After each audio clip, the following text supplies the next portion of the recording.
Hi friends, mummies വേൾഡിലേക്ക് സ്വാഗതം. നമ്മുടെ പാഷൻ ഫ്രൂട്ട് ചമ്മന്തി നിങ്ങളെല്ലാം പരീക്ഷിച്ച് നോക്കിയോ? ഇപ്പൊ സീസൺ അല്ലാത്തതാണ് നിങ്ങൾക്ക് പാഷൻ ഫ്രൂട്ട് കിട്ടാനില്ല അല്ലേ? സാരമില്ല, നമുക്ക് സീസണിൽ അത് നോക്കാം. എന്നാ പിന്നെ നമുക്കിപ്പൊ സുലഭമായിരിക്കുന്ന നമ്മുടെ സ്വന്തം നാരങ്ങ വെച്ചിട്ട് ഒരു പരീക്ഷണമായാലോ? കുലുക്കാത്ത സർബത്ത്. കുലുക്കി സർബത്ത് നിങ്ങൾ ധാരാളം കേട്ടിട്ടുണ്ട്. അതുപോലെ തന്നെ പലതരം ലൈമുകൾ, ginger lime, soda lime, salt lime, അങ്ങനെ പല പല ലൈമുകൾ. അത്തരത്തിൽ ഞങ്ങൾ വീട്ടിൽ സ്ഥിരമായിട്ട് ഉണ്ടാക്കുന്ന ഒരു ഐറ്റമാണ്, ഞങ്ങൾ തന്നെ ഇട്ട് പേരാട്ടോ, കുലുക്കാത്ത സർബത്ത്. എന്താണെന്നല്ലേ, ഇത് നമ്മുടെ എല്ലാത്തരം ലൈമുകളുടെയും ഒരു സമ്മിശ്രിതം. നമ്മൾ ലൈം ഉണ്ടാക്കുമ്പം നമ്മൾ ഒന്നെങ്കിൽ ജിഞ്ചർ ലൈമിൽ എന്ത് ചെയ്യുക, ഇഞ്ചി ഇട്ടം കടിക്കും, അല്ലെങ്കിൽ ഇപ്പം സോഡ ലൈമിലാണെങ്കിൽ സോഡ ചേർക്കും. അപ്പം നമുക്ക് വീട്ടിൽ സാധാരണ കിട്ടുന്ന സാധനങ്ങൾ വെച്ചിട്ട് നമുക്ക് എളുപ്പത്തിൽ ഉണ്ടാക്കാവുന്ന ഒരു സാധാ ലൈം, പിന്നെ ഒരു രസത്തിനിട്ടു കുലുക്കാത്ത സർബത്ത് എന്നൊരു പേരും. ഇതിന് നമുക്ക് മെയിൻലി വേണ്ടത് നാരങ്ങ, നമ്മുടെ പ്രധാന താരം. നമ്മളിപ്പോ ഒരു 2 കപ്പ് ലൈം ഉണ്ടാക്കാൻ വേണ്ടി നമുക്ക് ഒരു വലിയ നാരങ്ങ മതിയോ. പിന്നെ ഒരു കഷ്ണം ഇഞ്ചി, പിന്നെ കാന്താരി മുളക്. എന്റെ കഴിഞ്ഞ വീഡിയോയിലെ പോലെ തന്നെ കാന്താരി മുളക് ഒരു സംഭവം തന്നെയല്ലേ. പിന്നെ നമുക്ക് ഇതില് പഞ്ചസാര വേണമെങ്കിൽ, ചിലർക്ക് ഇപ്പം പഞ്ചസാരയും ഉപ്പും കൂടെ ചേർത്ത് ലൈം ചെയ്യണ ഇഷ്ടമായിരിക്കും. അപ്പൊ അതിലോട്ട് വേണമെങ്കിൽ പഞ്ചസാരയും കൂടെ ഉപ്പും കൂടെ ചേർക്കാം. നമ്മൾ ലൈം ഉണ്ടാക്കുമ്പോൾ സാധാരണ ചെയ്യാറ് ഒന്നെങ്കിൽ ഏതെങ്കിലും സ്ക്യൂസർ എടുത്തിട്ട് അതിന്റെ ഉള്ളിൽ പ്രസ് ചെയ്യും, അല്ലെങ്കിൽ പിന്നെ നമ്മൾ കൈ കൊണ്ട് ഞെക്കി പിഴിഞ്ഞ് ഭയങ്കര പാടൊക്കെ ആയിരിക്കും. അപ്പം ഇപ്പൊ നമുക്ക് പെട്ടെന്ന് സാധാരണ നാരങ്ങയ്ക്കൊക്കെ നന്നായിട്ട് പഴുത്തതിന് ധാരാളം നീര് കിട്ടുള്ളൂ. അത് നമ്മളിപ്പോ പിഴിഞ്ഞൊക്കെ എടുക്കുവാണെങ്കിലും നമുക്ക് അതിൽ നിന്ന് മൊത്തം നീര് കിട്ടില്ല, ആ പാടായിരിക്കും. അപ്പൊ നമുക്ക് എങ്ങനെ നല്ല എളുപ്പത്തിൽ ഇതിൽ നീരുണ്ടാക്കണമെന്ന് ആദ്യം നോക്കാം. അപ്പം നമ്മൾ എന്താ ചെയ്യേണ്ടതെന്ന് വെച്ച് കഴിഞ്ഞാൽ, ഈ ഒരു നാരങ്ങ എടുത്ത് അതിനെ ഒരു നമ്മുടെ ഏതെങ്കിലും അടുക്കളയുടെ സ്ലാബിലോ വല്ലോ ഇട്ട് നന്നായിട്ട് ഇങ്ങനെ പ്രസ് ചെയ്ത് ഉരുട്ടി വിട്ട്. അപ്പൊ എന്ന് വെച്ചാൽ നമ്മള് നാരങ്ങയുടെ അല്ലികളെല്ലാം ഇങ്ങനെ പതുങ്ങുമ്പോൾ അത് പൊട്ടി അതിലെ നീര് ഇതിൽ തന്നെ വരും. അപ്പൊ നമ്മൾ ഇങ്ങനെ കുറെ പ്രസ് ചെയ്ത് കഴിയുമ്പോൾ എന്ത് സംഭവിക്കാന്ന് വെച്ച് കഴിഞ്ഞാൽ നമുക്ക് ശരിക്കും അത് ഞെക്കി നോക്കും പറയാം. അല്ലെങ്കിൽ നാരങ്ങ പ്രസ് ചെയ്യുമ്പോൾ നമുക്ക് അങ്ങനെ ഞെങ്ങി കിട്ടില്ല. പക്ഷെ ഇതിങ്ങനെ നല്ല പതും പറഞ്ഞിട്ട് നല്ല സോഫ്റ്റ് ആയിട്ട് നമ്മൾ നാരങ്ങ ഇങ്ങനെ തിരുമ്മി കുറച്ചു നേരം തിരുമ്മി കഴിയുമ്പോൾ നമുക്ക് തന്നെ കയ്യിൽ ഫീൽ ചെയ്യും അത് കുറച്ച് സോഫ്റ്റ് ആയിരുന്നു. എന്നിട്ട് നമുക്കൊന്ന് എടുത്ത് ഇങ്ങനെ ഞെക്കി നോക്കുമ്പോൾ കണ്ട നേരത്തെ നാരങ്ങയെക്കാളും അതിന് നല്ല ഞെങ്ങലുണ്ട്. ഇനി നമ്മളിത് കട്ട് ചെയ്തിട്ട് ചുമ്മാ കൈ കൊണ്ട് ചുമ്മാ പിഴിഞ്ഞ് അതിന്റെ നീര് മൊത്തം നമുക്ക് അതിലോട്ട് കിട്ടും. അപ്പൊ നമുക്കൊരു കാര്യം ചെയ്യും, ഇതിനി പിഴിഞ്ഞ് നമുക്ക് സർബത്ത് ഉണ്ടാക്കാൻ തുടങ്ങാം. നമ്മൾ 2 പേർക്കുള്ള നാരങ്ങ വെള്ളമാണ് ഉണ്ടാക്കാൻ ഉദ്ദേശിക്കുന്നത്. അപ്പം ആദ്യം നമുക്ക് 2 കപ്പ് വെള്ളം ഒരു ബൗളെടുത്ത് മിക്സിയുടെ ബൗളിലോട്ട് ഒഴിക്കാം. ഇനി നമ്മൾ നേരത്തെ തിരുമ്മി പദം വരുത്തി വെച്ചിരിക്കുന്ന നാരങ്ങ മുറിക്കാം.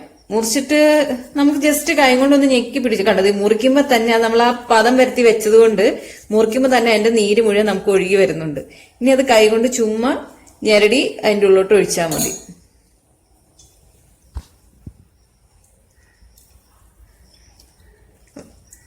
കണ്ടോ, ചുമ്മാ വലിയ നമ്മള് കഷ്ടപ്പാടൊന്നും ചെയ്യണ്ട, ചുമ്മാ അങ്ങ് ഞെക്കി വരുത്താം, വെള്ളം പോലെ ഒഴുകി വരുന്നുണ്ട്. അപ്പൊ നാരങ്ങ മാക്സിമം നമുക്ക് ഇതിലോട്ട് ഇതിന്റെ നീരെടുക്കാൻ പറ്റും.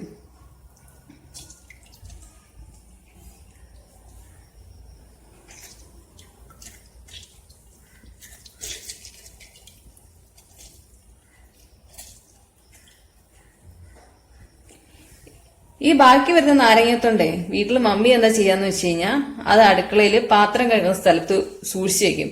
ഇപ്പൊ നമ്മൾ ഇറച്ചിയോ മീനോ എന്തെങ്കിലും വെച്ച് പാത്രം കഴുകി കഴിയുമ്പോഴത്തേക്കും കൈക്ക് അതിന്റെ ഒരു മണം ഉണ്ടാവും.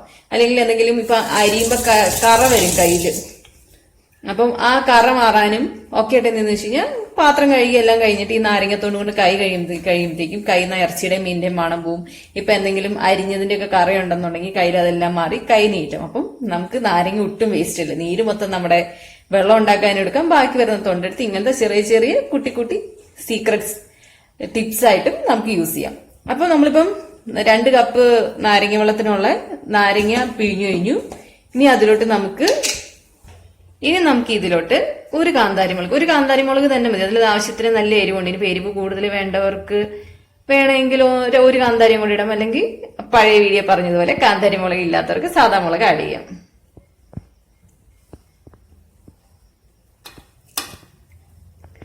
ഇനി അതിലോട്ട് ഈ മമ്മിയുടെ കയ്യിലിരിക്കണ പോലത്തെ ഒരു കുഞ്ഞു കഷ്ണം ഇഞ്ചി മതി. കാരണം ഇഞ്ചിക്ക് നല്ലൊരു എരിവും ആ ഒരു ഇതും ഉണ്ട്. അപ്പൊ നമുക്ക് നാരങ്ങ വെള്ളത്തില് ഇഞ്ചിയുടെ ചുവ അധികം നിൽക്കണ്ടല്ലോ, അത് കാരണം ചെറിയൊരു കഷ്ണം എടുത്തിട്ട് കുരുകുര അരിഞ്ഞിടാം.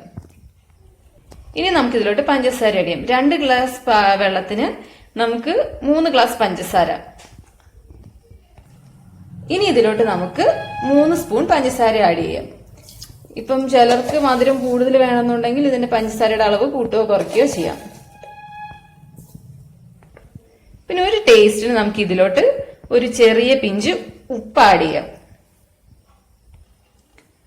ഞാൻ പറയാൻ വിട്ടു, നമ്മുടെ ഈ സർബത്തിന്റെ പ്രത്യേകത എന്താന്ന് വെച്ച് കഴിഞ്ഞാൽ നിങ്ങൾക്ക് കണ്ടപ്പോൾ മനസ്സിലായി കാണുമല്ലോ, നമ്മൾ മിക്സിയിലിട്ട് അടിച്ചെടുക്കുവാണ്. സാധാരണ ഉണ്ടാക്കണമല്ലോ ചുമ്മാ ഗ്ലാസ്സിലിട്ട് ഇളക്കിയെടുക്കോ, മറ്റേ കുലുക്കി സർബത്ത് പോലെ കുലുക്കി സ്റ്റൈലായിട്ട് എടുക്കുമൊന്നുമല്ല. ചുമ്മാ നമുക്കുള്ള ഇൻഗ്രീഡിയൻസ് എല്ലാം എടുത്തു വെച്ചിട്ട് നമ്മൾ മിക്സിയിലിട്ട് അങ്ങ് അടിച്ചെടുക്കണം. അപ്പൊ ഇനി ഇത് ജസ്റ്റ് മിക്സിയിലിട്ട് അടിച്ചെടുക്കുക, ഒരു ഗ്ലാസ്സിലോട്ട് ഒഴിക്കുക, നമ്മുടെ സർബത്ത് റെഡി. ഇതാ അങ്ങനെ അടിച്ചു കഴിഞ്ഞപ്പം നമ്മുടെ കുലുക്കി സർബത്ത് റെഡിയായി. ഇനിയിപ്പോ നിങ്ങൾ മിക്സിയിലിട്ട് എല്ലാം ഉണ്ടാക്കാൻ റെഡി ആയിട്ട് കൊണ്ടുവന്നു കഴിഞ്ഞ് മിക്സിയിലിട്ട് അടിക്കാൻ നോക്കുമ്പോഴാണ് കറണ്ട് ഇല്ല. നമ്മൾ ഉണ്ടാക്കാൻ ഇറങ്ങിയ കാര്യം എന്ത് ചെയ്യും? വിഷമിക്കേണ്ട, ആ ഇഞ്ചിയും മുളകും കൂടെ ജസ്റ്റ് ഒന്ന് ചതച്ചിട്ടിട്ട് നമ്മൾ ചായ അടിക്കില്ലേ അതുപോലെ 2 കപ്പിലിട്ട് ഈ വെള്ളം നല്ല നീട്ടി അടിച്ചു കഴിഞ്ഞാൽ നമുക്ക് കിട്ടും. പക്ഷെ എന്നാലും മിക്സിയിൽ അടിക്കുന്ന ശരിക്കും നല്ല അരിഞ്ഞതിന് കിട്ടില്ല. പക്ഷെ എന്നാലും ചതച്ചിട്ടത് കൊണ്ട് മുളകിന്റെയും ഇഞ്ചിയുടെയും ഫ്ലേവർ കൊണ്ടുള്ള നമ്മുടെ സർബത്ത് നമുക്ക് പെട്ടെന്ന് കുടിക്കാം. അല്ലെങ്കിൽ കറണ്ട് വരെ ഒന്ന് വെയിറ്റ് ചെയ്തിട്ട് കറണ്ട് വന്നിട്ടും കുടിക്കാം. അപ്പം ഇത് നിങ്ങൾക്ക് ഈസി ആയിട്ട് വീട്ടിലുണ്ടാക്കാം. നാരങ്ങയ്ക്ക് നമുക്കിപ്പോൾ സീസൺ ആണ്. അതുപോലെ തന്നെ ഒരു കഷ്ണം ഇഞ്ചിയും ഒരല്പം പഞ്ചസാരയും കാന്താരിമുളകോ പച്ചമുളകോ എന്തെങ്കിലും ഒരു മുളക് എരിവിന് വേണ്ടി ഒക്കെ വെച്ചിട്ട് ഒന്ന് ട്രൈ ചെയ്ത് നോക്കുക. നിങ്ങൾക്ക് ഇഷ്ടപ്പെടും. നിങ്ങളുടെ ഫീഡ്ബാക്ക്സ് അയക്കുക. അപ്പോൾ thank you for watching. Thank you. By.